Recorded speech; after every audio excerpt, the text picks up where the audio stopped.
Britain's police chief, Ian Hopkins, has confirmed 19 people have been killed in a blast at Manchester Arena. Hopkins says more than 50 people were also injured in the explosion at the end of a concert by U.S. singer Ariana Grande. The cause of the explosion is still unknown, but the country's Northwest Counter-Terrorism Unit is treating it as a possible terrorist incident.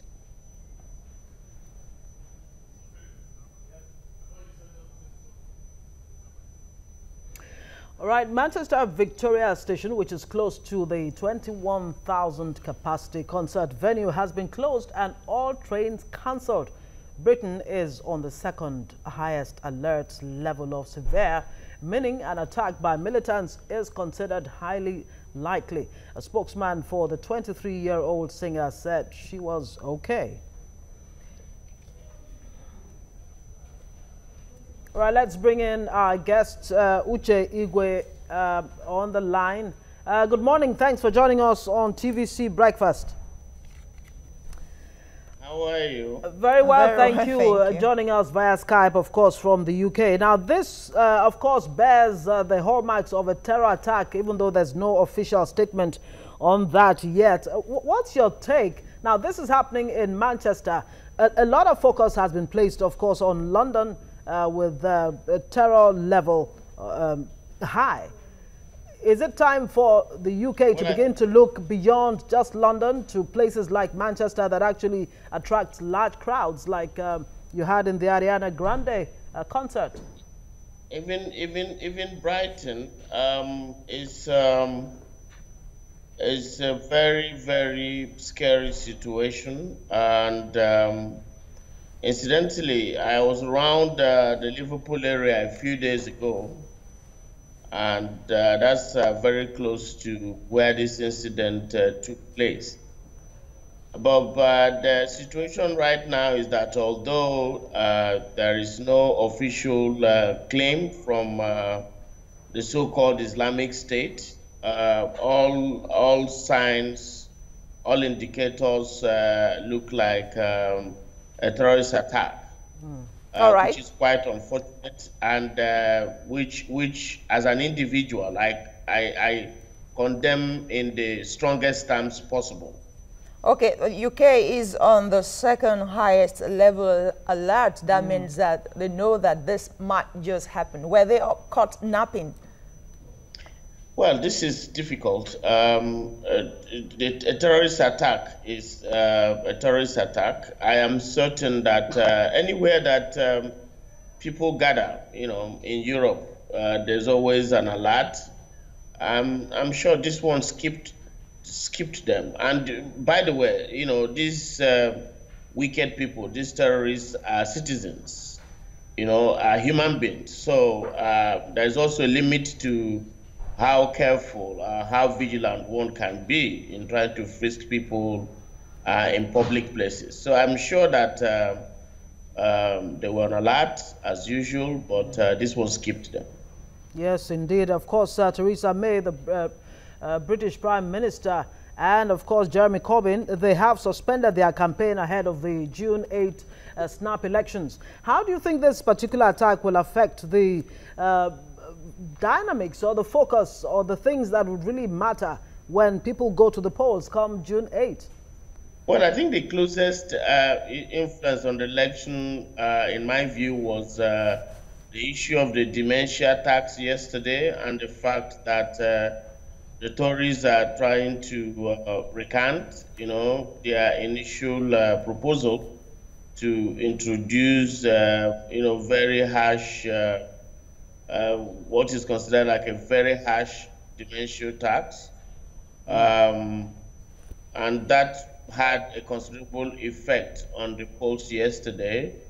Labour appreciated a little bit. The Conservatives are still leading, at least at the polls, as at yesterday. But I do not think really that a terrorist attack is a collective thing. Yes, you would blame the government in power. That is normal. But this is Britain. Whether it's a Labour government or Conservative government, this is Britain. And this is a safety and security issue. All right, which except, of course, one will affect the other. Talking about pulling out of the EU, you know what I'm talking about, that leaves UK a bit more open and susceptible to people coming in from other part of the country and perhaps wreak such havoc. You know what happened in France, really?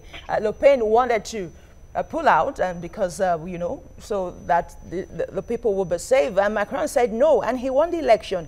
Juxtapose that with what should you think will play out in the UK? Well, I think that the exit of Britain from the European Union, for instance, does not stop the movement of people. You know, those who want to come into the United Kingdom and who have the right papers to come into the United Kingdom will come in. Yes, the free movements within the European Union will be affected.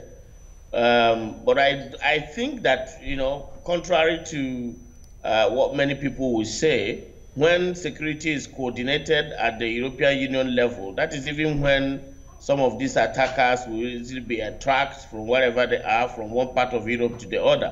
So a coordination will be important. So my view is that even the Brexit, for instance, will make the United Kingdom, you know, be on their own, if you like.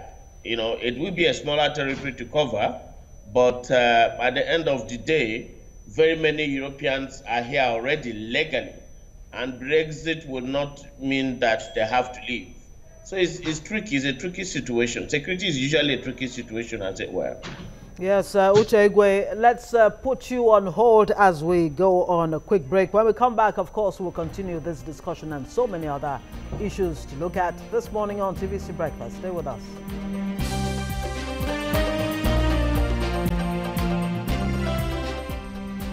You're welcome back on TVC Breakfast. Our focus right now is the Manchester attacks, where 19 people were reported initially to have lost their lives. Now that number has been raised upwards to 22.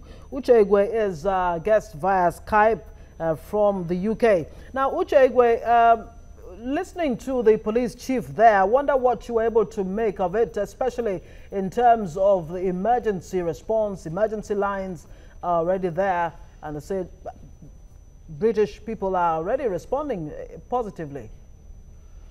Oh yes, it's a nationwide outcry about such a condemnable incident. So people are responding. This is the United Kingdom. Emergency response really works well here, and the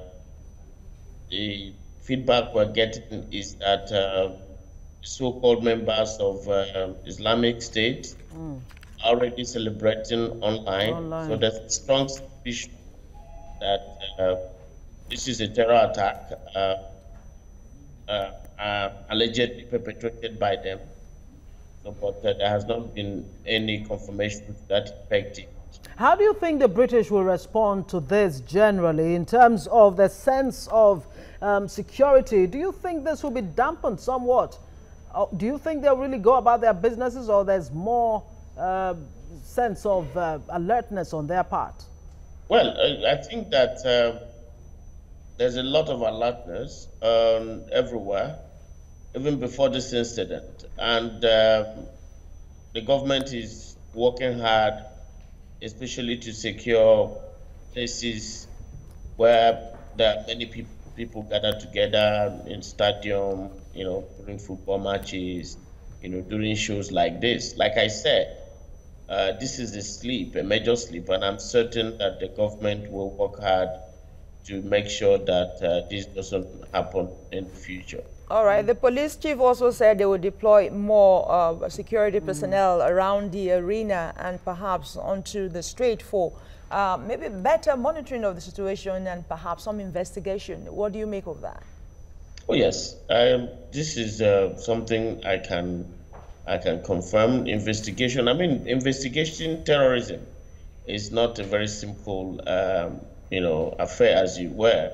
Especially with the likelihood that the attacker might have died, you know, during the attack.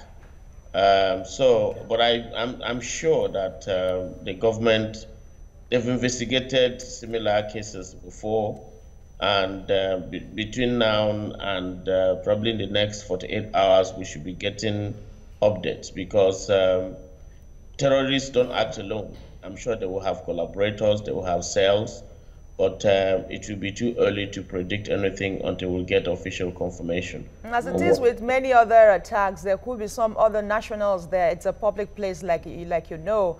Have you gotten any report from other nationals apart from Britons? Well, I'm certain there will be other nationals, there will be permanent residents. You know, right here, if you're a national of, let's say, Nigeria, and you have a permanent leave to remain, you are more or less a British person. So it is too early, like I said, to make very definite comments. Nobody will preempt the investigation. We would wait for the reports of the investigation to come out before we make conclusions. But what we can say right now is to send our sincere condolences, you know, to the families who have lost 22 persons already, and the 59 persons who have already been confirmed, you know, as having sustained several levels of injury, and also convey our sincere condolences to the Prime Minister, Mrs. Theresa May, and all the British people, and we all unite in grief. Some of us who are here are doing one thing or the other. We all unite in grief. A safer Britain is good for all of us, and it's good for the world. So absolutely, something we must unite and condemn wholeheartedly, and then pray that you know, a reoccurrence doesn't happen in the near future. All right, we'll have to leave it there. Uche Igwe joining us via Skype, researcher at Sussex University. Thank you so much for your time. Thank you. Appreciate it.